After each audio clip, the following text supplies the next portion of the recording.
Welcome back to my channel guys. বৃষ্টির দিনে সন্ধ্যাবেলা গরম গরম ড্রাই চিলি চিকেন থাকলে আর কি লাগে বলো। তো চলো রেসিপিটা দেখে নেওয়া যাক। এখানে 500 গ্রাম সলিড চিকেন পিস নিয়ে নিয়েছি। এর মধ্যে দিয়ে দিয়েছি আদা রসুন বাটা, একটা ডিম, 2 চামচ কর্নফ্লাওয়ার, হাফ চামচ লঙ্কার গুঁড়ো, 1 চামচ সয়া সস, 1 চামচ ভিনিগার, 1 চামচ সাদা তেল আর স্বাদ মতো নুন দিয়ে ম্যারিনেট করে মিনিমাম 1 ঘন্টা মতো রেখে দেবো।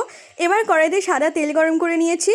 ম্যারিনেশনটা একটু মেখে নিয়ে এবারে তেলে ছেড়ে পকোড়াগুলো ভেজে নেব, উল্টে পাল্টে গোল্ডেন ব্রাউন করে ভেজে নেব। 10 থেকে 15 মিনিটের মধ্যে ভাজা হয়ে যাবে। মাঝারি থেকে হালকা আঁচে ভাজবে। ভাজা হয়ে গেলে পকোড়াগুলো ভালো করে তেল ছেঁকে তুলে নেবে। এবার একটা সস রেডি করে নেব। এখানে দিয়ে দিয়েছি 4 চামচ টমেটো সস, 1.5 চামচ মতো রেড চিলি সস, 1 চামচ ভিনিগার, 1 চামচ সয়া সস, 1 চামচ কর্নফ্লাওয়ার, হাফ চামচ গোলমরিচ গুঁড়ো, স্বাদ মতো নুন দিয়ে মিক্সচারটা রেডি করে নেব। আমি এর মধ্যে অল্প একটু জল দিচ্ছি, তোমরা চাইলে নাও দিতে পারো। ভালোভাবে মিক্স করবে যেন কোনো দানা দানা না থাকে। এবার কড়াইয়ে পকোড়া ভাজার যে তেলটা বেশি হয়েছিল সেই তেল একটু কমিয়ে নিয়েছি।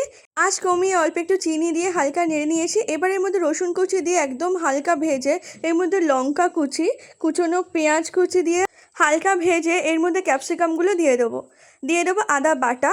এবার সবগুলো হালকা হালকা করে ভেজে নেব, খুব বেশি ভাজবো না। এরকম হালকা ভাজা হয়ে এলে সসের মিক্সচারটা দিয়ে 30 থেকে 40 সেকেন্ডের জন্য একটু নেড়ে চেড়ে নেবো। 30 থেকে 40 সেকেন্ড পর একটু তেলটা ছেড়ে এলে চিকেনগুলো দিয়ে দেবো। ওটাই করবে আঁচ কমিয়ে। ভালো করে নেড়ে ছেড়ে সস মিশে গেলে উপর থেকে সাদা তেল ছড়িয়ে আবার ভালো করে নেড়ে ছেড়ে নিলেই তৈরি ড্রাই চিলি চিকেন।